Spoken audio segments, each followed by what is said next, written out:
Makin kacau bersama Patrick Kluivert, permainan timnas disorot banyak orang, tidak hanya netizen, bahkan media luar juga.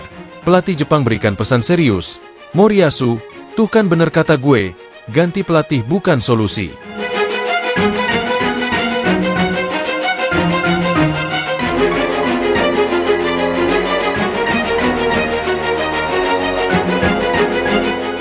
Indonesia lagi-lagi menderita kekalahan yang sangat memalukan atas Australia semalam. Hasil itu juga sekaligus menjadi kekalahan paling telak Indonesia saat ini di round 3 babak kualifikasi Piala Dunia.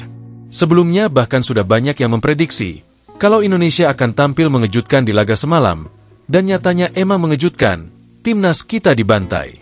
Sempat bermain cukup solid di 10 menit awal, Indonesia akhirnya mulai kebingungan di menit 15 ke atas. Nampak berbeda seperti timnas yang kita tahu sebelumnya, yang memang lebih sering umpan 1-2 dan passing jarak pendek. Di laga semalam hal itu nampak tidak terlihat. Para pemain lebih banyak melakukan umpan long ball ke depan, mencari Rafael Struijk dan oleh Romeni yang bisa membuka ruang. Selain itu, lini tengah timnas Indonesia nampaknya juga memang bocor, karena Pranatan untuk memutus serangan tidak terlihat.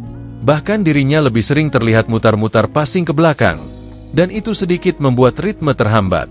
Banyak orang juga yang bertanya, kenapa Kluivert tidak memainkan Ivar Jenner bersama Tom Haye? Secara keduanya memang sudah punya chemistry, dan itu juga tanda tanya besar. Di lain sisi, Kluivert nampak lebih memilih Nathan, yang jelas-jelas sudah hampir tidak pernah bermain di klubnya Swansea. Lalu pertanyaan orang juga muncul tentang Mads Hilgers, yang sampai saat ini nampak belum menemukan chemistry dengan Jai Itzes di lini pertahanan.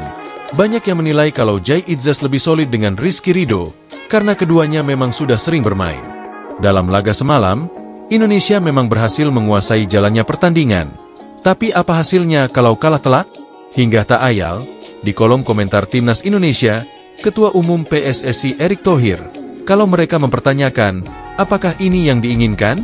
Main dengan total football menyerang, tapi lupa caranya bertahan dan kecolongan. Bahkan banyak netizen dan supporter yang sudah geram juga mengatakan, kalau Kluivert tidak menganalisis kekuatan tim lawan, sehingga dia buta dan tidak bermain taktis.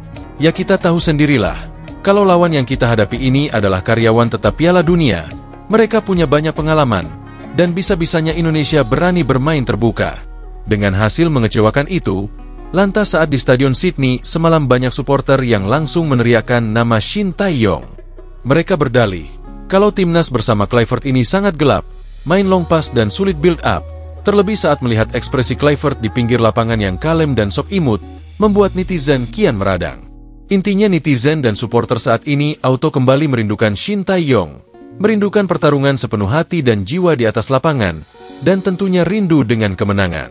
Meskipun STY memang kerap kali dan bahkan selalu memakai strategi bertahan, tapi saat ini banyak orang yang akhirnya sadar, oh ternyata ini toh alasan STY selalu pakai 5 back. Ternyata memang timnas kita belum sejago itu kalau pakai 2 back. Intinya belum siaplah, karena memang sistem lama nampaknya masih jadi yang lebih efektif.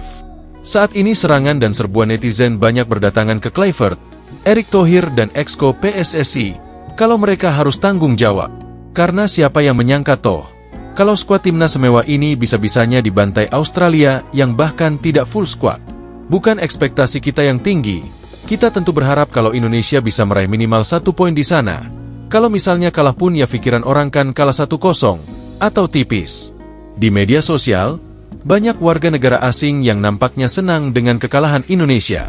Dalam beberapa komentar mereka di akun YouTube AFC semalam, mereka bersyukur Indonesia kalah, karena sejatinya sudah lupa diri dan sombongnya luar biasa. Netizen luar itu pun mengatakan, kalau kesombongan netizen Indonesia di media sosial tentang timnas yang akan mengalahkan Australia sangat tidak pantas.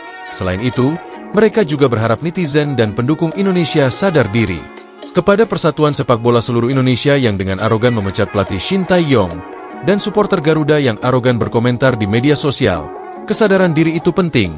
Anda pantas mendapatkan hasil ini, tulis akun Every Good Vibes. Dunia sepak bola tidak semudah itu. Indonesia, tulis akun Ifyouchan 9065. Terima kasih Australia. Sejauh yang saya tahu perilaku fans Indonesia di media sosial adalah yang terburuk sepanjang sejarah AFC. Terima kasih telah merendahkan mereka. Saya berharap Australia pergi ke Piala Dunia. tulis akun Tas 1858. Melihat dan membaca komentar supporter lain di media sosial saat ini, memang benar kalau kita terlalu sombong dan jumawa. Bahkan Australia yang sudah langganan Pildun saja berani kita anggap sepele. Dan perkataan mereka memang wajar dan sangat masuk akal. Sekarang, mari kita sebagai supporter merendah, anggap semua lawan sama dan bahkan kita harus terlihat seperti underdog. Karena kejadiannya sudah terjadi 2 kali berulang. Pertama saat lawan Cina dulu, kita semua yang bahkan sudah sangat yakin 3 poin malah dipukul oleh realita.